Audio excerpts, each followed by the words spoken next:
Ravage resets no matter what if you kill the target. So this is your mobility. A huge part of playing Kerrigan well is constantly jumping from target to target.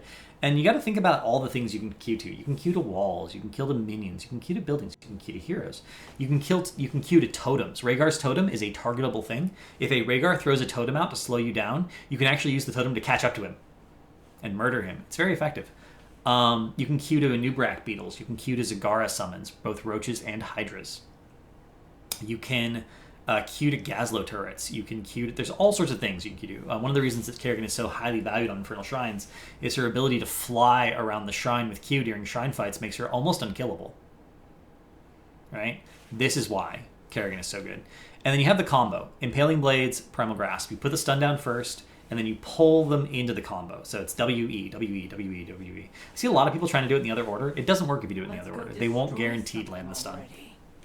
Right? So when you're thinking about those talents, Kerrigan has a relatively average health pool for a melee assassin. But the more damage she does because of her trait, assimilation, all the damage 10% of the damage she does comes back to her as shields. So the more damage you do as Kerrigan, the more shields you have. This is why Sharpened Blades is pretty good, because in addition to doing more damage, it gives you more survivability. And I think this even has a higher win rate in Hero League. And part of that is Kerrigan in general is a hero that can't 100-0 someone by herself. She needs follow-up from her team. Unless the target's already low or very squishy, she can't just kill them. Sharpened Blades helps you kill them a little bit better. The problem is, if you're playing at a high level of play, Kerrigan is squishy. And if you're trying to go in on someone by yourself, the Sharpened Blades isn't going to make a difference because you're just going to die. Whereas if your team follows up consistently and you go clear a wave with Siphoning Impact, you get it low, you queue each individual minion, you heal to full, you be active on the map, that's better. That's why I almost always see Siphoning Impact in professional play. Because of that dynamic of your team can help you secure the kill, and then you can go heal to full. You don't need Sharpened Blades. You don't need to be able to do things on your own. You can depend on your team. And Kerrigan is a hero who's very much dependent on her team following up, as are most melee assassins, to be honest. Illidan depends on his team to do anything really effectively at all. Thrall really depends on his team to do anything effectively at all. Even Sonya really depends on her team to do anything effective at all. Melee assassins require their support and their tank to follow up and the range damage to follow up on their initiations. This is why we always see Q. Now, we also usually see Clean Kill. Not because Clean Kill is necessarily the best talent at this tier, although it is very strong. Because as we talked about, pro players will constantly look for that reset, which means this will often do the 25% increased damage and you get the mana refund. And Kerrigan is a hero who has mana issues to some degree. The other reason we see this is because Kerrigan tends to get drafted on maps where she's specifically valued for the reset. Infernal Shrine, she can babysit the shrine. She queues to a minion, it dies. She queues to a minion, it dies. Just boom, boom, boom, boom, boom. Minion after minion after minion. And if you don't have Clean Kill, you don't have enough mana to sustain that. You don't actually have enough mana to clear the shrine by yourself, which is your job. That's why you got drafted. And if you can't do your job, why do you get drafted? This is why we always see Clean Kill on shrines, and often see it on maps like Tomb of the Spider Queen, and other wave clear-centric maps where Kerrigan can clear the wave very quickly, sustain off of it, and then move around. If she runs out of mana, she's in trouble. We see Fury of the Swarm and Psionic Pulse sometimes on other maps where wave clear is not as important because, again, more damage means more sustain for her. More damage, more shields, more living. Right? So on maps like Dragonshire, on maps like Blackheart's Bay, to some degree, we occasionally see their Psionic Pulse or Fury of the Swarm just because of that feedback loop that does happen. And these, after the recent buffs and then nerfs again, these are both very strong talents, but they're usually not better than Clean Kill at a high level of play, which is why we almost always see the Q build. And here's actually where we start to see a little bit of a divergence among flow players. I know Fan, for instance, actually really likes Assimilation Mastery. It means you never have to back, which is a big thing. If you're picking up globes and you're tapping on cooldown, you will never have to back. The increased health, because you have the Q build. You have Q, right? So as long as there's a minion wave, you can heal to full. You're only ever going to run out of mana. Assimilation Mastery, if you pick up globes and keep your shields going, you're going to have enough mana regen that you never have to back. Having your combo up more often is good. Never having to back is also good because it allows you to be active on the map. So here's the dynamic. If you're gonna be in long, drawn-out team fights or long, drawn-out laning phases, Assimilation Mastery is going to get more value than Blade of Momentum. If your comp is a blow-up comp and you're just trying to boom, boom, boom, murder someone, start of a fight, you're in a 5v4, they back off because you're going to win, Bladed Momentum helps you do that a little bit better. The key thing about Assimilation Mastery is it gives you 12 seconds on your shields instead of 6.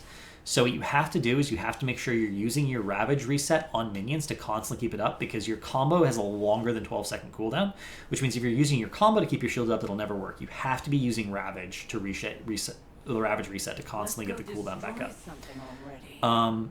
Blade Torrent's super fun, actually. I like Blade Torrent a lot. It used to be a preference that a lot of pro players took when it was a 16 talent. But unfortunately, these two talents are so strong that these two can just never be justified. Unless you're doing a YouTube video where you're queuing to a Falstad who's on your team and flying to core, and it's funny. Just don't take that. Don't take Ultralisk. Maelstrom is the heroic. And again, it's not that Maelstrom does a lot of damage, though it doesn't. It does a fair amount of damage, but it does it in an area of effect, which means the more stuff that's around, the more shields you get, because the more damage you're doing. Maelstrom is actually what allows Kerrigan to dive deep and live. If you don't have Maelstrom, you can't dive deep and live. Queen's Rush isn't very good, unfortunately. If it was a little bit faster, it would be better. If it was actually sprint, if it was 70%, it would just be crazy. If it was like 50%, it would be pretty good. It would actually be, I think, the default talent. But Eviscerate and Double Strike both have pros and cons. Double Strike, now that it works the way it's supposed to, gives you more damage, and with the upgrade to your AA, with the upgrade that Kerrigan recently had to her AA, it's very viable. If you need to initiate fights, and you particularly need to initiate fights into a very fragile backline, Eviscerate is a better talent. But if you're just like wailing away at the front line and constantly hitting combos, then Double Strike will get more damage value in the long run.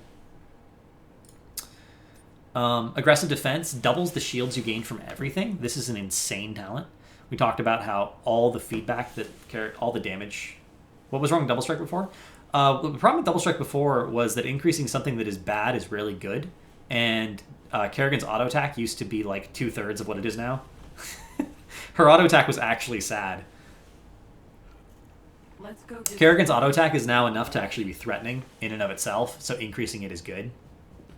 But before, her auto attack was really, really sad. Yeah, it's exactly like Tyrael follow through. It used to just not be worthwhile. Aggressive Defense, just doubling your shields is so much survivability. Essence for Essence is a better burst heal against high health targets. So if you have a Muradin with Avatar on the other team, if you have a Stitches, if you have a Cho'Gall, Essence for Essence is actually the preferred pickup. One of the nice things about Essence for Essence is that you can use it right at the start of a fight, and you'll still get the value. Blood for Blood, if you're using it for sustain, you have to wait till you've lost health. Essence for Essence, because it comes in the form of shields, you're like, I can just use it whenever. I have shields. It's fine. Overdrive, usually not worth picking over either one of these, honestly. Sometimes I'll take it for fun if I'm like 3 levels ahead. Let's go destroy. Yes, that's true, actually. So Fury of the Swarm has some synergy with Double Strike. If you don't need Clean Kill, Fury of the Swarm is better than Psionic Pulse if you're planning on going Double Strike. Does Double Strike interact with Bladed Momentum? It does not. It used to, and it was a bug. It was actually a ridiculously strong build for a little while, and they fixed it. It was a bug. It was never intended to work that way. Zagara had the same problem at one point. Her level 4 talent also interacted with her battle momentum. You just don't do that. At 20, Nexus Blades is better than it used to be, again, because of the increased damage, but the playmaking potential of Bolt of the Storm is so high that it's very difficult to pick anything else. We talked about shields a lot. This increases the shields generated by Omega Storm. If you took Aggressive Defense, this means you basically can't die while Maelstromed. Let's go destroy. I've actually literally never died while Maelstromed if I took Omega Storm. I do think Bolt is the default talent in 90% of cases. If it's really going to come down to like one big last team fight, then Omega Storm could be better. And if you just ace the enemy team and you're going core, you might as well pick up Nexus Blades. But that's pretty much it. So that's why pros always go that build. It's the most consistently reliable for what you're trying to do with Kerrigan. And there's really only variation at 7, 13, and 16. But the 1 and 4 talents are really locked in. Because of the way they interact together and because of the way they interact with the maps that Kerrigan is picked on.